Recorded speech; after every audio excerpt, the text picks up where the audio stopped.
I saw this question this morning and I just could not get it out of my brain, so I guess I'm going to answer. But keep in mind, if you ask this of somebody who makes a ton of videos, they probably actually don't have many friends because a robust social life and video creation do not go hand in hand. I'm going to divide this into 4 steps. The first one, as always with any instructions I give, is orient yourself. Because you can't figure out how to get to point B if you don't know where you are right now. Where is point A?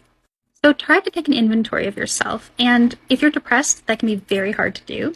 You'll be unfairly down on yourself. My advice is don't seek out a friend to ask or a relative. Find a coworker. And don't mention friendship. Ask it like this.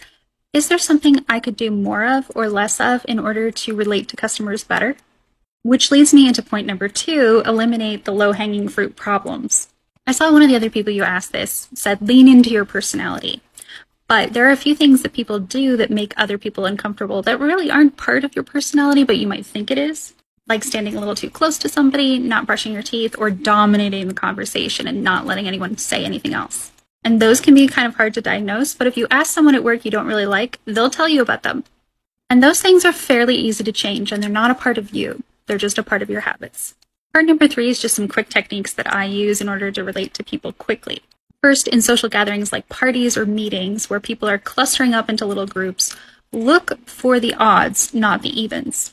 Conversation flows most naturally between 2 people or 4 people. If there's a group of 3, chances are one of them wants to exit the conversation. And you can tell that person usually because they'll be opening their body away from the little circle. If there's someone standing alone, looking up from their phone wistfully a lot, they'll also appreciate being rescued. And that feeling of gratitude and relief at ending social awkwardness really helps you bond with someone, especially if you yourself are a little socially awkward. In those situations, I tend to plan myself an out or an exit in advance, such as holding myself a little tray of hors d'oeuvres and then planning to say, oh, I need another one of these pastries, and running off. Use that whenever it gets awkward. There's also the FORD acronym for conversation, which I'll link to in the comments, but there's also a wonderful book called The Charisma Myth that is a lot of practical strategies for becoming a charismatic person. But most of them revolve around really genuinely being interested in the person that you're talking to and paying attention to them. And displaying that you like someone by paying attention to them and enjoying what they say is much easier if you share some things in common, which leads me to point number 4. People and pop songs are not too different. Familiarity breeds affection. That's actually the reason why it felt so much easier to make friends in high school, because you were all forced to be there every day.